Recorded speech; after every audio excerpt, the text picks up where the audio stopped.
honestly, she showed me numbers and I just looked at her and I was like, people are making this. And she was like, yeah. And I was like, all right, sign me up. Hi, everybody. Grady Polson. Welcome to the America Agency.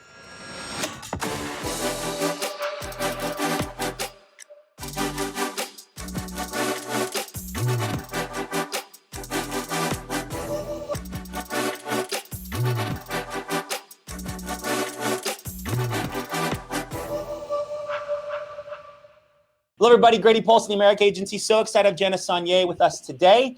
She has an incredible story that we can all relate to, which is, hey, life is hard, and I can either roll over and cuddle up with a blanket and cry, or I can make a decision to make it happen. I can seek counsel. I can get advice from those that have the success that I want, and I can push through when it gets hard and believe in myself.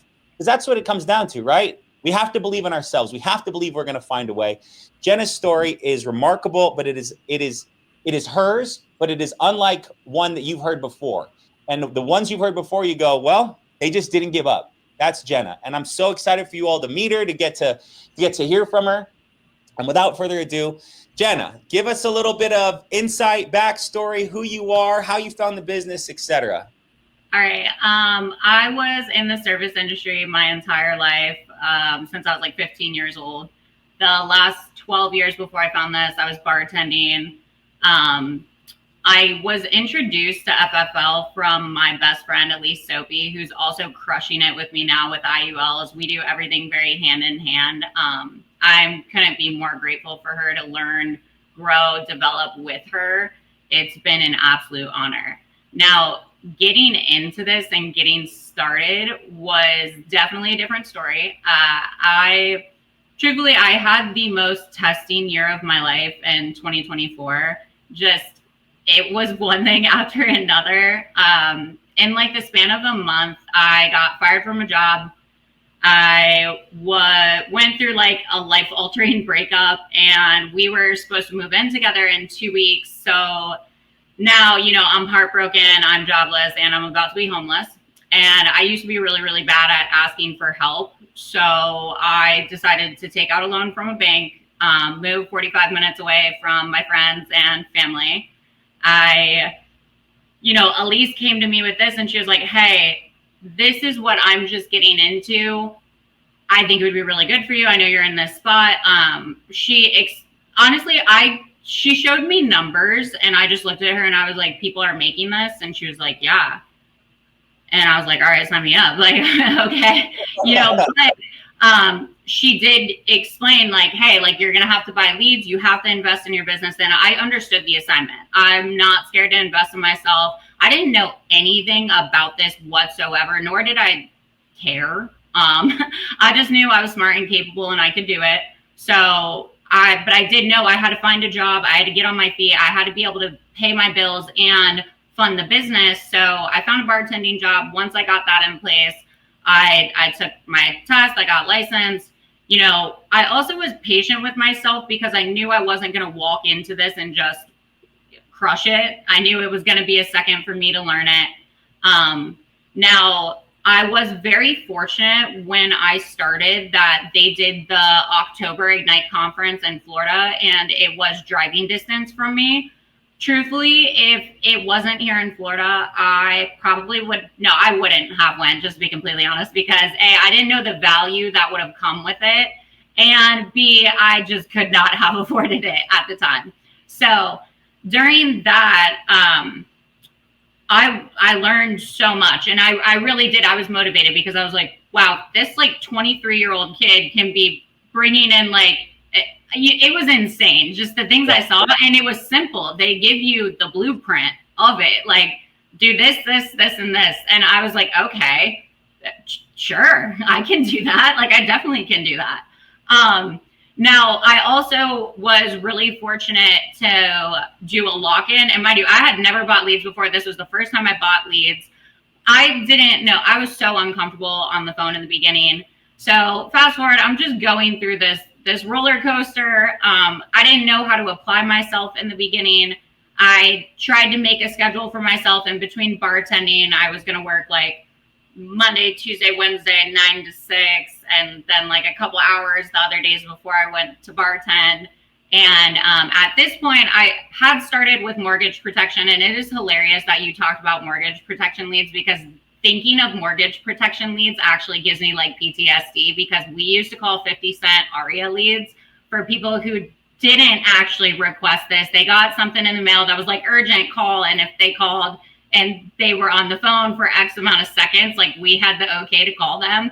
So that to me is just insane. But, you know, I had started with that, and I had started to get good at my tonality, learning the rebuttals and things like that. And then my team switched to IULs. And after conference, I was actually excited to switch to IULs, but it also was like, great, now I have to relearn something because it's completely different. So I'm going through this and I'm trying to learn this. And at this time, the bar that I'm working at goes bankrupt and they stop paying us. And they're telling us everything under the sun, like, hey, making all these excuses. You're going to get your money here. You're going to get your money there. And mind you, the thing about bartending or the service industry, if anyone's been in it, you are used to leaving with cash in your pocket every night. And this was not happening. So now it's weeks and now over a month that I'm not getting paid like the thousands of dollars that I'm owed. I have an eviction notice on my door. I'll never forget this. It was January 20th. It was a Saturday. I'm sitting here and I'm like, I don't know. Like it's January 20th. Like I have the eviction notice from the rent I didn't pay on the 1st. I'm sitting here and I'm like, I have to figure this out. I was not closing at all. I got good with my tonality and I naturally have like a loud voice. I'm kind of just like screaming at people unintentionally, but, I was not doing good. And I'm on this phone call with this guy, and this call went so sideways. This guy ended up telling me he was going to file a police report on me. It went so bad. It went so bad. And I am sitting here and I'm like, what? He's like, how do you have my information? John, you shared it on the internet. I didn't like. No, it was so bad. I'm like halfway through the discovery call and it went that way. Like it went so sideways. So I am sitting here and I feel very defeated. I don't know what to do. My back's against the wall. I have about $1,000 in my bank account. My rent is $3,000. I had asked them like, hey, like, can I pay you some now? And they were just like, no. So I don't know what to do. I was fortunate enough at the lock-in we did after conference to sit near Riyad Marsali. And if you have not heard Riyad on the phone, that man is flawless. It is something that should be studied. His tone, his pitch, his everything. It is unworldly. It is insanely incredible. And he was really nice to Elise and I. So he gave us his number and was like, hey, if you guys ever need anything, like, feel free to reach out. I'd help you. So I'm sitting here and I feel devastated. I don't know what to do. I'm about to get evicted. And I text Riyad and I say, hey, can you listen to a couple of my calls? I don't know what to do. So I sent him this call recording of the guy who just told me he was about to file a police report on me. And within like 30 seconds, Riyad calls me. So he didn't even listen to the call. He just goes, hey, I knew within 15 seconds that this was going to go nowhere. And mind you, he doesn't understand the situation that I am, that there's an eviction notice on my door and I'm like literally crashing out. And he's like, so I don't want to hurt your feelings. And mind you, I know I'm about to get destroyed right now. He goes, Jenna, do you know what an IUL is? And I am mortified. Like, I'm actually mortified because this is a top Hall of Fame producer. And he just asked me if I know what an IUL is, as I am trying my hardest. So I 100% cried my eyes out after this phone call, by the way. Thanks, Riyad. No, actually, thank you. But, you know, in this, he pointed out a ton of things. I was bulldozing people in the conversation. I wasn't even giving people like an opportunity to like build their own why. It was bad. I didn't know what I was doing. And Riyad sent me like a lot of useful stuff and tips to revert to, though. So I'm very coachable. Like if I know what this dude's doing, if he says like this and this, he's pointing out that I'm doing this incorrectly, like best believe I am going to change that. So I took the rest of the day after I cried my eyes out, and I took the script I was using, because the script I was using was very organized, but it wasn't informative enough. So I realized that's where I was having the problem, is that with IULs, if you don't explain it enough, they don't trust it, they don't understand it. And then if they ask you all these questions, you're going to start answering and blabbing, and it goes so sideways, and now they're confused because they're over-informed. It's just, you have to find a common middle with it from what I've learned. So that rest of the day, this is January 20th, this Saturday, I created my own script. I took the resources Riyadh gave me and I implemented them. I paid attention to letting people talk and not bulldoze them. I practiced that religiously for the rest of the day. I ran it by Elise. I was like, what do you think of this? And she was like, Jenna, I think this is great.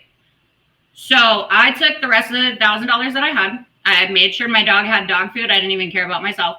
And I spent the rest on Diamond ILC leads, IUL leads. Okay. On Monday, so now it's the 22nd. On Monday, the first 3 people I called, I closed back to back. And in that week, I closed, I want to say $10,000, if not over $10,000. And this is the apartment I almost got evicted out of that I still get to live at now. So that was something I really had to learn. It just worked for me. I figured out a way to explain the IUL without making it too simplified where they're not informed enough, but informed enough without them being confused.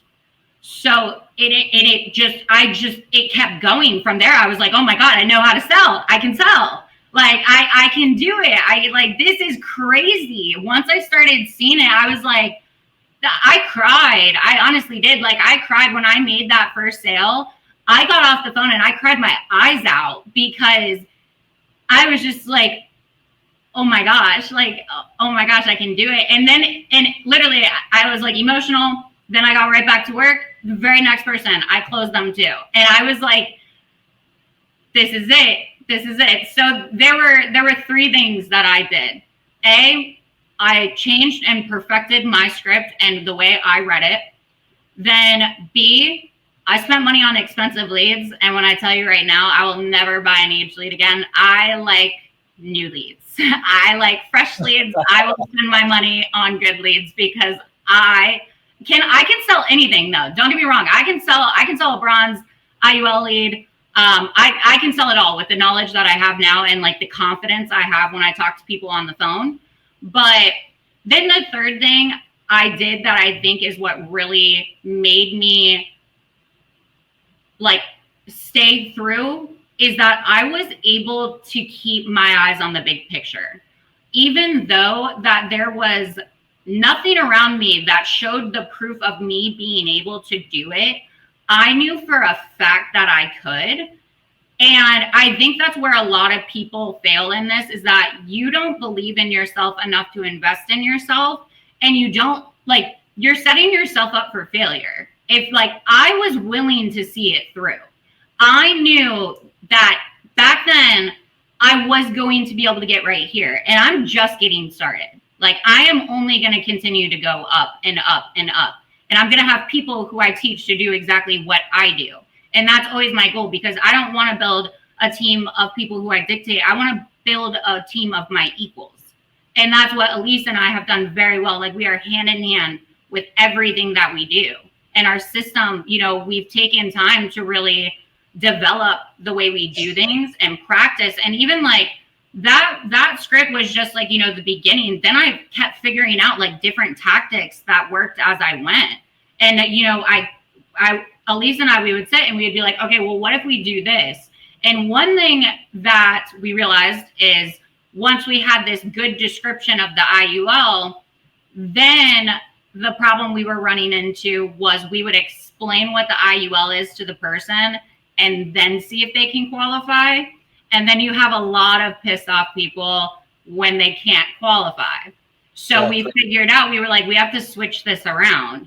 So now what I love, and also why I love IULs, guys, is because I'm just having a conversation with someone and I'm asking them the right questions. I want to know what caught their interest on this, what they're looking for it to do for them, what they have now, if anything at all, and then also who would the life insurance be protecting when they do die? And I never say like, if you were to pass away, I say when you do die, because you're gonna die. So that's I googled it. Okay, hold on a second. You're in the zone, and I want you to stay in the zone, but get a sip of water because I need to frame this. So for everybody that's listening, all 200 plus of you, she went to an event, right? She saw the bigger picture. For those of you that are, we've got an event coming up. She got around great people. She believed in herself, right? These are all things you can do. You can believe in yourself. You can attend trainings, right? But she believed in herself and then pushed through. January 20th, these are called life's defining moments. You'll never forget that day. I remember my day. It was January 10th. Mine was January 10th, ironically. And I think, I'd have to look at it was January 10th, the first day I went out and made a sale. I booked 9 appointments or 10 appointments. It didn't close the first 9. And then I think I closed my 10th one. But January is a good day. So it's coming up. Regardless, you had a life's defining moment and you chose to push through. You spent that right? You pay a third of your rent, get evicted, nothing changes. You bet on yourself. Now, we're not giving financial advice here to not pay your mortgage and not pay your car payment and to buy leads. But sometimes if you're backed into a corner, the only way to get out is fight. And Jenna chose to fight and give everything she could and call these clients with passion and sold 10K the first week. Results not typical, don't be typical, but your skill set could be greater or worse. This is the warning I have to put on a great story like this. But had you ever had a 10K week before that with mortgage? Oh my God, that was my first sale. That was your first. I thought you were selling mortgage up to then. I was attempting. I didn't make a sale for like literally 3 months of me like working. Granted, I will say if I had applied myself differently in the beginning, I would have been a lot more successul a lot early on. But we didn't have the systems that we do now, so it was kind of just like, hey, here's a script, like get that, like, and I was like, I'm an A-type person. What do you mean just like call the people? I don't know what I'm doing. So I like delayed myself in the beginning, but even still, when I was really, really trying, buckling down, working 8 to 8, like I wasn't seeing immediate results right away. Got it.